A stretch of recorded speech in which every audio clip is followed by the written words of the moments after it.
உலகெங்கும் இருக்கும் ரெட்ரோ ஆன்மீக நேயர்கள் அனைவருக்கும் கணியரின் அன்பான வணக்கம். இன்றைக்கி உங்களுக்கு ஒரு புத்தாண்டு பலன்களோட சிறப்பான முயற்சியில் வந்திருக்கிறோம். நீங்களும் கேட்டு இதன் மூலம் உங்களுக்கு நடக்கக்கூடிய நல்ல தகவல்களை நீங்கள் பயன்படுத்தி கொள்ளலாம். இந்த தமிழ் புத்தாண்டு எப்போ ஆரம்பிக்கும் அப்படின்னு பார்த்தீங்கன்னா, மீனத்தில் இருந்து சூரியன் மேசத்தில் எப்போ நுழைகிறாரோ அப்போ தான் புத்தாண்டு ஆரம்பிக்கும்.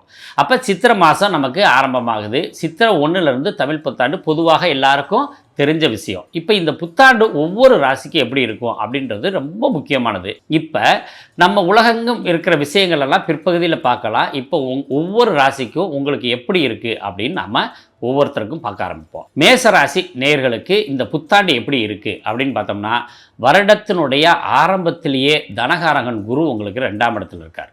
அது ஒரு பெரிய சிறப்பு.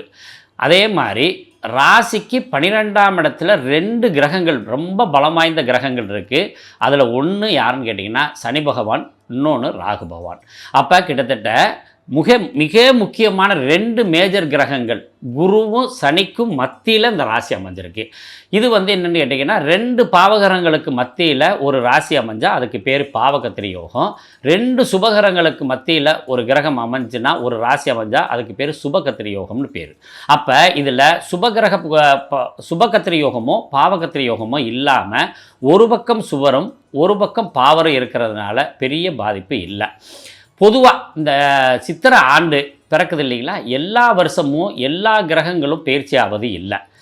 இதில் இந்த வருஷம் குரு பயிற்சி இருக்குது, சனி பயிற்சி இருக்குது, ராகு பயிற்சி இருக்குது, கேது பயிற்சி இருக்குது. இந்த 4 மேஜர் கிரகங்களும் பயிற்சி இருக்குது திருக்கணித முறைப்படி. அதுக்கு அடுத்து சூரியன் எப்போதுமே மாதத்துக்கு ஒரு முறை பயிற்சி ஆவார். செவ்வாய் 45 நாளைக்கு ஒரு முறை பயிற்சி ஆவார். மற்ற கிரகங்கள்லாம் மாதத்துக்கு ஒரு முறை பயிற்சி ஆகுது, புதனும் சுக்கிரனும். சந்திரன் மட்டும் 2.5 நாளைக்கு ஒரு ராசியை விட்டு இன்னொரு ராசிக்கு செல்வார். ஆக மொத்தத்தில் 9 கிரகங்களும் பயிற்சி கொண்ட ஆண்டாக இந்த சித்திரை வருடப்பிறப்பு இருக்குது. இதில் ஒவ்வொரு நாளும் ஒரு வித்தியாசம் உண்டு. என்னன்னு கேட்டிங்கன்னா, இப்போ எல்லா ராசிக்குமே ஒரு குறிப்பிட்ட நாள் நல்லாயிருக்கும், குறிப்பிட்ட விஷயங்கள் நல்லா இருக்காதுன்னு சொல்லுவோம். இந்த வருடம் மட்டும் 12 ராசிகளுக்கும் நிறைய கலந்த பலன்கள் உண்டு. அதில் என்னென்ன ப்ளஸ் இருக்குது, என்னென்ன மைனஸ் இருக்குன்றத இப்போ ஒவ்வொரு ராசிக்கும் பேச போகிறோம். இதில் மேச ராசிக்கு 2ஆம் இடத்துல குரு ஸ்டார்டிங்கில் இருக்கும்போது ரொம்ப அருமையான தனச்சேர்க்கையோடு உங்களுக்கு வருடம் ஆரம்பிக்குது. 6ஆம் இடத்துல இருக்கிற கேது பகவான் உங்களுக்கு சத்துரு ஸ்தானத்தில் இருக்கிறார். அப்போ 6ஆம் இடம் என்பது வம்பு, வழக்கு, நோய் இதுகளை சொல்லக்கூடிய இடத்துல 6ஆம் இடத்துல அந்த கேது இருக்கும்போது இதுகளில் எல்லாம் நீங்கள் ஈஸியாக தப்பிச்சு இத்தனை நாள் உங்களுடைய வாழ்க்கையை ஓட்டிக்கிட்டு இருந்தீங்க. அதுவும் ரொம்ப சிறப்பாக இருக்குது. 12ஆம் இடத்துல புதுசாக சனி வந்திருக்கிறதுனால விரயச்சனின்னு பேர். அதாவது 12ஆம் இடம் என்பது விரயம், ராசி என்பது ஜென்மம், 2ஆம் இடம் என்பது பாதம், அதாவது பாதச்சனின்னு சொல்லுவோம். அப்போ உங்களுக்கு விரயச்சனியினுடைய ஆரம்பத்தில் இருக்கும்போது என்னாகும்னா, நீங்கள் எல்லா விரயங்களையும் சுப விரயமாக மாற்றணும் முயற்சி பண்ணாலும் ஒரு அசுபங்கள் கலந்த விரயங்கள் உண்டு. அப்போ என்ன பண்ணணும், நிறைய பணத்தை நீங்கள் யோசனை பண்ணாமல் செலவு பண்ணக்கூடாது, முதலீடு பண்ணக்கூடாது, யார்கிட்டையும் ஒப்படைக்கக்கூடாது. எவ்வளோ கம்மியாக பணத்தை கையாள முடியுமோ அவ்வளோ தூரத்துக்கு கையாண்டிங்கன்னா இந்த புத்தாண்டு உங்களுக்கு ரொம்ப சிறப்பாக இருக்கும். இதில் வருடத்தினுடைய மார்ச்சுக்கு ஏப்ரலுக்கு மேலே ராகு என்ன பண்ணுறாரு, 11ஆம் இடத்துல இருந்து பலன் கொடுக்க ஆரம்பிப்பார். அப்போ உங்களுக்கு லாபஸ்தானம் பலம் பெற்றுருது. லாபஸ்தானம் பலம் பெற்றதுக்கு பின்னாடி இந்த வருடம் முழுவதும் ராகு உங்களுக்கு 11ஆம் இடத்துல இருந்து மிகப்பெரிய ராஜயோகங்கள்லாம் தருவார்.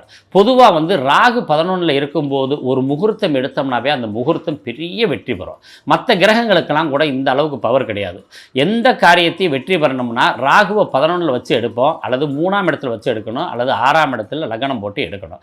அப்போ ராசிக்கே 11ஆம் இடத்துல ராகு இருக்கும்போது இந்த வருடம் எத்தனை சிரமங்கள் ஏற்பட்டாலும், 7 சனியினால் பாதிப்பு ஏற்பட்டாலும், குரு 2ஆம் இடத்துலேருந்து 3ஆம் இடத்துக்கு போனாலும், தன விரயங்கள் ஏற்பட்டாலும் எடுத்த காரியங்களெல்லாம் வெற்றி பெறும். அவ்வளோ பெரிய நற்பலன்களில் இருக்குது. இதில் மேசராசிக்கு கிட்டத்தட்ட ஆனி மாதம், புரட்டாசி மாதம், மாசி மாதம் இது பெரிய வெற்றிகள் தரக்கூடிய மாதமாக இந்த மாதங்கள்லாம் இருக்கும். ஒவ்வொரு நாளும் சின்ன சின்ன பலன்கள் மாறினாலும் கூட புதிய வீடு கட்டும் யோகம் யாருக்கு இருக்குன்னா நம்ம மேசராசிக்கு இருக்குது.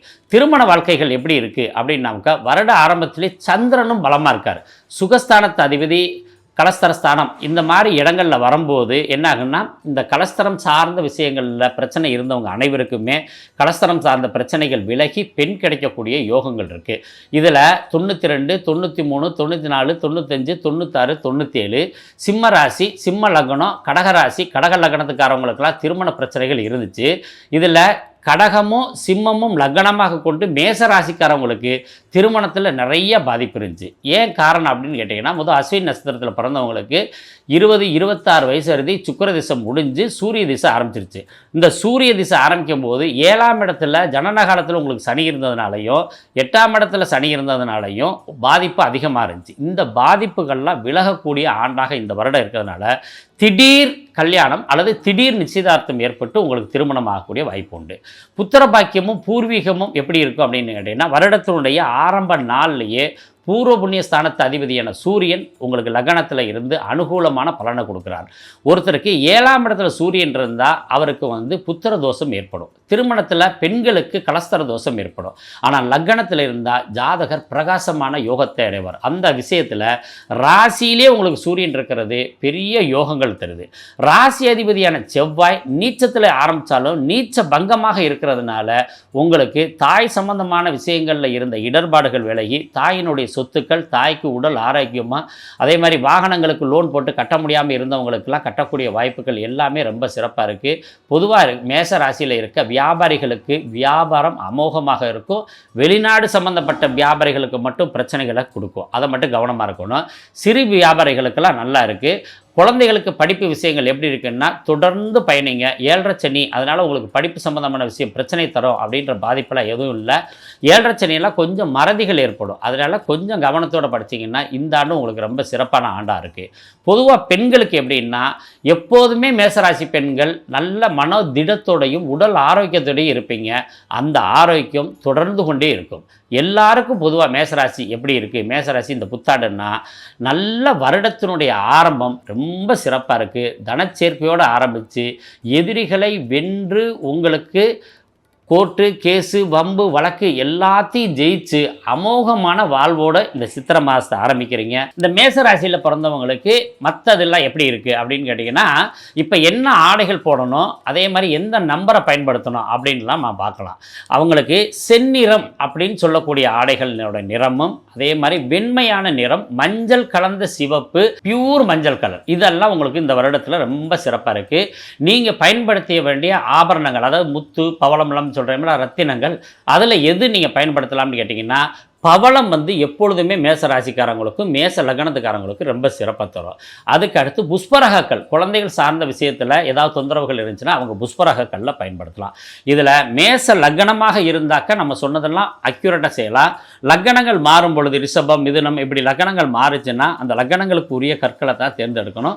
பொதுவாக பவளம் போடுவது பெண்களுக்கு மிக மிக முக்கியத்துவம் வாய்ந்தது. எல்லா பெண்களுமே பவளம் போடலாம். காரணம் செவ்வாயினுடைய ஆதிபத்தியத்தை சரி பண்ணுறதுக்காக தான் இந்த பவளத்தை போடுறது. அப்போ பவளத்தை எல்லா பெண்களும் போடலாம். ஆண்கள் மேசராசியில் இருக்கவங்க பவளம் போடலாம், புஷ்பரக கல்லும் போடலாம். இந்த வைரமும் மரகத பச்சையும் உங்கள் லக்ன பிரகாரம் நீங்கள் பயன்படுத்திட்டா ரொம்ப சிறப்பு. லக்னம் எதுன்னு பார்த்துட்டு நீங்கள் முயற்சி பண்ணுங்கள். அடுத்தது மேசராசிக்காரங்க மலை மேலே இருக்க முருகன் கோயிலுக்கு போயிட்டு வர்றது ரொம்ப நன்மை. இதில் அஸ்வினி 1, 2, 3, 4 பாதங்களும், பரணி 1, 2, 3, 4 பாதங்களும், கிருத்திகை ஒரு பாதம் கொண்டது தான் இந்த மேசராசி. இந்த அஸ்வினி நட்சத்திரத்துக்காரங்களுக்கு எப்படி இருக்குது அப்படின்னா, தலை சார்ந்த பிரச்சனைகள், நெற்றியில் இருந்த பிரச்சனைகள் இதெல்லாம் சரியாகக்கூடிய அமைப்பு இருக்குது. பரணி நட்சத்திரத்துக்காரங்களுக்கு தலையிலையும் கண்ணு சார்ந்த பிரச்சனை உங்களுக்கு தொந்தரவு இருந்துச்சு, அதை சரியாகும். கிருத்திய நட்சத்திரங்களுக்கு கழுத்து, கையை தூக்க முடியாத பிரச்சனைகள் இருந்துச்சு, அதெல்லாம் நமக்கு இந்த வருடத்தில் குணமாகக்கூடிய வாய்ப்புகள் உண்டு. நீங்கள் செய்ய வேண்டியது, பரணி நட்சத்திரத்துக்காரவங்க பிள்ளையார்பட்டி விநாயகர் கோயிலுக்கு போயிட்டு வரலாம். அதே மாதிரி காகத்துக்கு உணவு படைச்சிட்டு நீங்கள் முன்னோர்களை வழிபாடு செஞ்சுட்டு நீங்கள் எந்த காரியத்தை செஞ்சாலும் உங்களுக்கு ரொம்ப சிறப்பு. கிருத்திய நட்சத்திரத்துக்கு பொதுவாக எல்லாருக்குமே தெரிஞ்சதான், கிருத்திகை சொன்னாவே முருகன் தான். முருகன் நீங்கள் சுவாமி மலைக்கு போயிட்டு வந்தீங்கன்னா ரொம்ப சிறப்பாக இருக்கும். இந்த ஒரு முறையாவது சுவாமி மலைக்கு போயிட்டு வரணும். அதுக்கடுத்து நீங்கள் வாழ்நாள் முழுவதும் போகிறோம் பழனிமலை முருகன் கோயிலுக்கும் நம்ம திருவண்ணாமலையில் கிரிவலம் போகிறதும் மிகப்பெரிய ஒரு உற்சாகத்தையும், சொத்து சார்ந்த பிரச்சனைகளில் இருக்கவங்களுக்கு அந்த சொத்து தகராறையும் சரி பண்ணும். கிருத்திகை நட்சத்திரத்துக்கு தாத்தாவோட சொத்துக்கள், அப்பாவோட சொத்துக்களில் பிரச்சனைகள் உண்டு. அது உங்களுடைய பங்காளிகளோ அல்லது உங்களுடைய சகோதர சகோதரிகளோ அந்த சொத்துல பிரச்சனைகளுக்கு வருவாங்க. என்ன பிரச்சனைக்கு வந்தாலும் நீங்கள் யார் மேலே கேஸோ வம்பு வழக்கு தொடுக்க வேண்டாம். ஏன்னு கேட்டிங்கன்னா, எந்த விதமான முயற்சியும் நீங்கள் பண்ணாமல் அந்த சொத்துக்கள் உங்களை தானாக அடையும். பரணி நட்சத்திரத்துக்காரவங்களுக்கு எந்த பெருசாக பரிகாரங்கள் வேண்டியதில்லை. நெல்லிக்காயை அதிகமாக பயன்படுத்திகிட்டே வாங்க. நீங்கள் யாரை போய் சந்திக்கணும்னால் நெல்லிக்காய் வாங்கிட்டு போய் கொடுங்க. உங்கள் உறவுகளுக்கு போய் பார்க்கணும்னால் நெல்லிக்காய் வாங்கிட்டு போய் கொடுத்தீங்கன்னாவே உங்களுக்கு பரிகாரமாக இருக்கும். நீங்கள் இந்த நெல்லி மரத்தை ஏதேனும் ஒரு கோயிலில் வச்சு வளர்த்துட்டு வாங்க. திருமணம் ஆகாதவங்களுக்கு இந்த நெல்லி மரம் வளர வளர வளர உங்களுக்கு திருமணம் கைகூடி வரும்.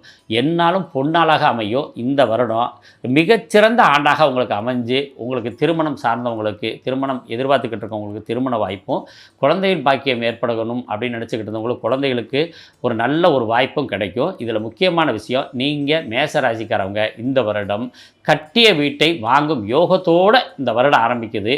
நல்வாழ்த்துக்கள். மீண்டும் தொடர்வோம். நன்றியும் வணக்கமும்.